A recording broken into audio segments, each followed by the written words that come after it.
Short story The Law of Life by Jake London. انت بتتكلم. Our story today is called The Law of Life. It was written by Jack London. Here is the shape O'Neill with the story. The old Indian was sitting in the snow. It was Kaskoosh, former chief of his tribe.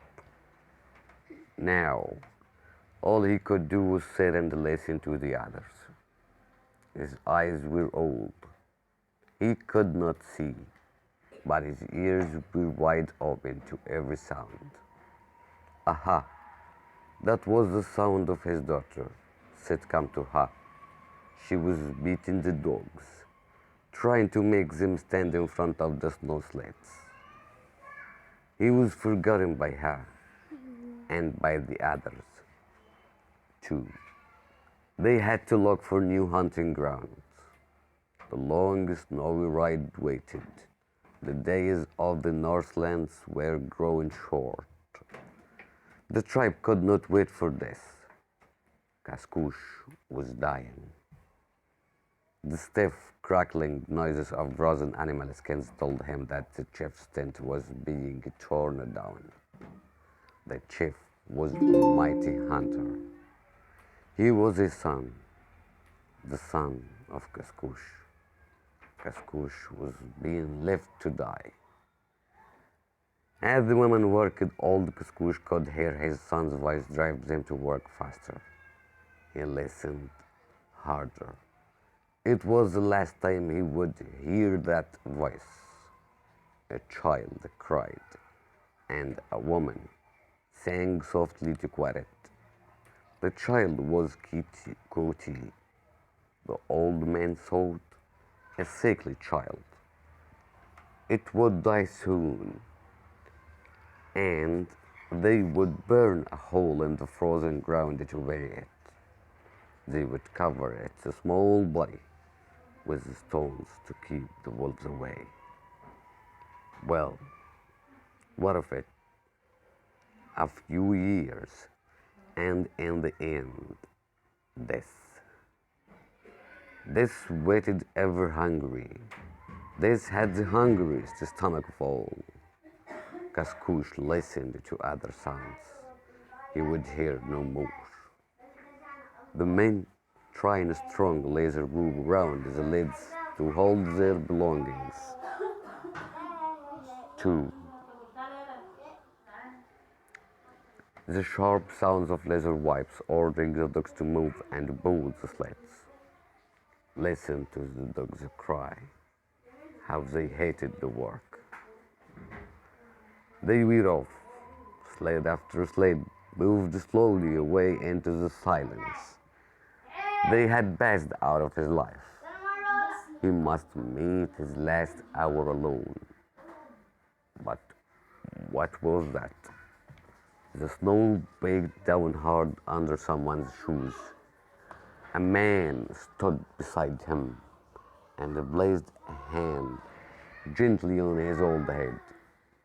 His son was good to do this. He remembered other old men whose sons had not done this, who had left without a goodbye. His mind traveled into the past until his son's voice brought him back. "It is well with you?" his son asked. And the old man answered, "Is it well? There is a wood next to you, and the fire burns bright," the son said.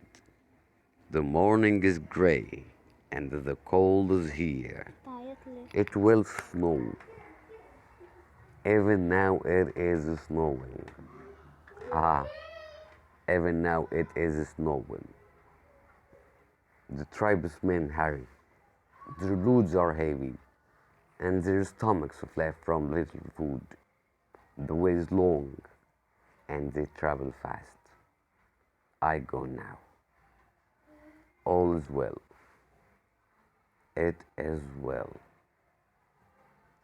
I'm as last year's leaf that sticks to the tree. The first breeze that blows will knock me to the ground. My voice is like an old woman's. My eyes no longer show me the way my feet go. I'm tired, and all is well. He lowered his head to his chest and listened to the snow as his son rode away. He felt the stacks of food next to him again. One by one, the fire would eat them, and step by step, death would cover him. When the last stick was gone, the cold would come. First, his feet would freeze, then his hands. The cold would travel slowly from the outside to the inside of him, and he would rest. It was easy. All men must die. He felt sorrow, but he did not think of his sorrow. It was the way of life. He had lived close to the ears, and the law was not new to him. It was the law of the body. Nature was not kind to the body. She was not thoughtful of the person alone. She was interested only in the group, the race, the species. This was a deep thought for old Cascouche. He had seen example of it in all his life. The tree sap in early spring, the new burn green leaf, soft and fresh as a skin, the fall of the yellow dry leaf, and this alone was all his history. He placed another stick on the fire and began to remember his past. He had been a great chef, too. He had seen days of much food and laughter, fat stomachs when food was left to rot and spoil, times when they left animals alone, unliked, unkilled, days when women had many children, and he had seen days of no food and empty stomachs, days when the fish did not come and the animals were hard to find. For 7 years the animals did not come. Then he remembered when as a small boy how he watched the wolves kill a moose. He was with his friend Zeng Ha, who was killed later in the Yukon River. But the moose Zeng Ha and he had gone out to play the day. Down by the river they saw fresh steps of big, heavy moose. He's an old one, Zeng Ha had said. He cannot run like the others. He has fallen behind. The wolves have separated him from the others. They will never leave him. And so it was, by day and night, never stopping, biting at his nose, biting at his feet. The wolves stays with him until the end. Zeng Ha and he had felt the blood quicken in their bodies. The end would be a sight to see. They had followed the steps of the moose and the wolves. Each step told a different story. They could see the tragedy as it happened. Here was the place of the moose stopped to fight. The snow was backed down for many feet. One wolf had been caught by the heavy feet of the moose and kicked to death. Farther on, they saw how the moose had struggled to escape up a hill, but the wolves had attacked from behind. The moose had fallen down and crushed the two wolves. Yet it was clear the end was near. The snow was red ahead of them. Then they heard the sounds of battle. He and Zeng Ha moved closer on their stomachs, so the wolves would not see them.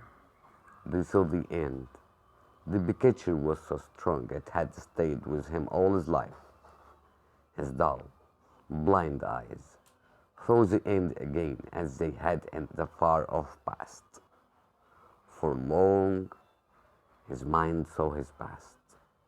The fire began to die out, and the cold entered his body. He placed two more sticks on it, just two more left. This would be how long he would live. It was very lonely. He placed one of the last pieces of wood on the fire. Listen, what a strange noise for wood to make in the fire. No, it wasn't wood. His body shook as he recognized the sound. Wolves! The cry of a wolf brought the picture of the old moose back to him again. He saw the body torn to pieces, with fresh blood running on the snow. He saw the clean bones laying against the frozen blood. He saw the rushing forms of the grey wolves, their shining eyes, their long white tongue and sharp teeth. And he saw them from a circle and move ever slowly closer and closer. A cold, wet news touched his face. At the touch, his soul jumped forward to awaken him. His hand went to the fire, and he pulled a burning stick from it. The wolf saw the fire. The wolf saw the fire, but was not afraid. He turned and howled into the air to his brother wolves. They answered with hunger in their throats and came running. The old Indian listened to the hungry wolves. He heard them. From a circle around him in his small fire, he waved his burning stick at them, but they did not move away. Now, one of them moved closer, slowly, as if it to taste the old man's strings. Another and another followed. The circle grew smaller and smaller. Not one wolf stayed behind.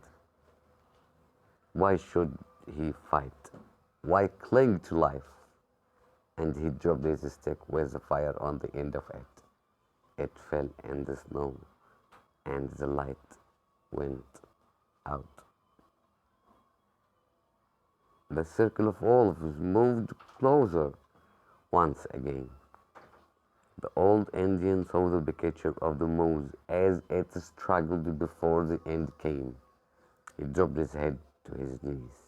What did it matter after all? Isn't this the law of life? Thank you for listening.